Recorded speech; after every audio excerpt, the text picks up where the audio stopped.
નમસ્કાર, આપ નિહાળી રહ્યા છો કલમ સંઘર્ષ ન્યૂઝ. હું છું મેઘા અગ્રવાલ. જોઈએ આજના સમાચાર વિગતવાર. અમદાવાદના નરોડા મુઠિયા વિસ્તારમાં શ્યામ ઉપવનની અંડર કન્સ્ટ્રક્શન સાઇટ પર પિતાને ટિફિન આપવા ગયેલી સગીરા પર 3 યુવકોએ રસ્તો રોકી ફોન નંબર આપવા દબાણ કર્યું હોવાનો આરોપ છે. અમદાવાદના નરોડા મુઠિયા વિસ્તારમાં શ્યામ ઉપવનની અંડર કન્સ્ટ્રક્શન સાઇટ પર પિતાને ટિફિન આપવા ગયેલી સગીરા પર 3 યુવકોએ રસ્તો રોકી ફોન નંબર આપવા દબાણ કર્યું હોવાનો આરોપ છે. સગીરાએ ઇનકાર કરતા આરોપીએ તેની છેડતી કરી અને તેને લિફ્ટ ડકમાં ફેંકી દીધી હોવાનું ફરિયાદ નોંધાઈ છે. ઘટનામાં સગીરાને ગંભીર ઇજાઓ થઈ છે અને હોસ્પિટલમાં સારવાર ચાલી રહી છે. પિતાની ફરિયાદના આધારે નરોડા પોલીસે 3 આરોપીઓ સામે ગુનો નોંધી વધુ તપાસ શરૂ કરી છે.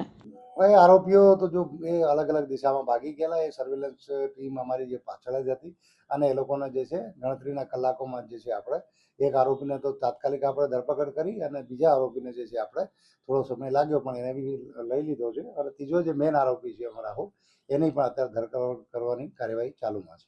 આરોપીનો કોઈ ગુનાહિત ઇતિહાસ છે? નહીં, અત્યારે પ્રાથમિક દ્રષ્ટિએ આ લોકોનું એવું કંઈ ગુનાહિત ઇતિહાસ આપણે ચેક કરાવ્યું તો એમાં કંઈ જણાતું નથી.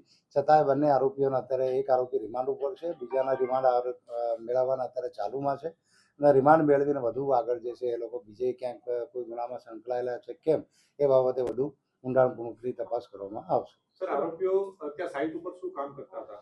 એ ત્યાં મજૂરી કામ કરતા હતા. ટૂંકમાં તે નવી સાઇટ બને છે અને આ જે દીકરી છે એના મધર ફાધર એકડિયા કામ કરતા હતા, એટલે હેલ્પર તરીકેનું આપણે કહી શકાય. એ લોકો ત્યાં મજૂરી કામ જ કરતા ઘટના શું જી. સમગ્ર જે બનાવ છે એ 17 તારીખના બપોરે 12:15 થી 12ની વચ્ચેનું છે. ત્યાં આપણે મુઠિયા ગામમાં એક શ્યામ ઉપવન કરીને નવી બાંધકામ સાઇટ આવેલી છે. એ સાઇટ ઉપરનો સમગ્ર ઘટના છે, જેમાં જે દીકરી સાથે આ ઘટના બનવા પામેલ એ દીકરીના મધર ફાધર ત્યાં કડિયા કામ તરીકે મજૂરી કરતા હતા. એ સાઇટમાં 11મા માળે અને આ દીકરી બપોરના સમયે ત્યાં ટિફિન આપવા માટે આવેલી. એના મધર ફાધરને ટિફિન આપી અને જ્યારે પરત એ રિટર્ન થઈ તો 10મા માળે આ કામનો જે આરોપી છે રાહુલ, એને 10મા માળે આવતા 10મા માળે રાહુલે એને આડો હાથ કરીને રોકી અને એને ચિઠ્ઠી આપી કે ભાઈ આ મારો મોબાઈલ નંબર તું રાખ અને મને ફોન કર. દીકરીએ આ બાબતે ઇનકાર કર્યો.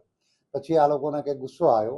એની સાથે બીજા 2 જણા હતા, એક સુરેશ કરીને અને એક દિનેશ કરીને, ત્રણેય રહેવાસી માસવાડા રાજસ્થાનના છે. એ ત્રણેય આની જોડે બળજબરી કરી અને એને ઊંચી કરી અને જે સીડીની બાજુમાં આવેલી જે લિફ્ટનો ભાગ હતો એમાં એને ધકેલી દીધી, ધક્કો માર્યો.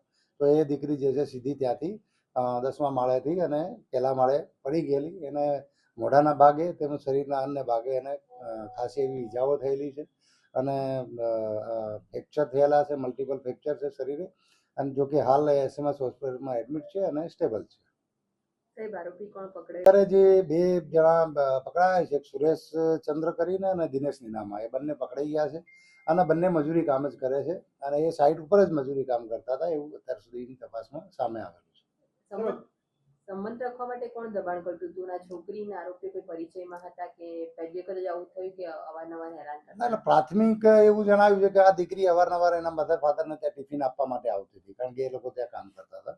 એટલે જોયેથી આ ત્રણેયને એ ઓળખતી હતી દીકરી કે ભાઈ આ લોકો અહીંયા જ કામ કરે છે સાઇટ ઉપર જ. એટલે અવારનવાર એને આ લોકો એને જોયેથી ઓળખતી હતી એ દીકરી અને આ સમગ્ર ઘટના એ રીતે બની હતી.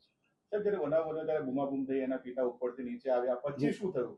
હા, પછી તાત્કાલિક જે છે આ દીકરીને, કારણ કે આ બનાવ બની ગયો, દીકરી પડી હતી, એના મોઢામાંથી બ્લડિંગ ને એવું થતું હતું. તાત્કાલિક આ લોકો પહેલાં ત્યાં નજીકની હોસ્પિટલમાં લઈ ગયા, ત્યાંથી પછી બીજી હોસ્પિટલમાં શિફ્ટ કરી અને તાત્કાલિક પોલીસને જાણ કરીને એ બાબતે કાયદેસરની આપણે તાત્કાલિક જે છે આ ધારાઓ BNS હેઠળ આપણે ગુનો રજીસ્ટર કરી અને પોક્સો મુજબ અને કાર્યવાહી હાથ ધરી છે.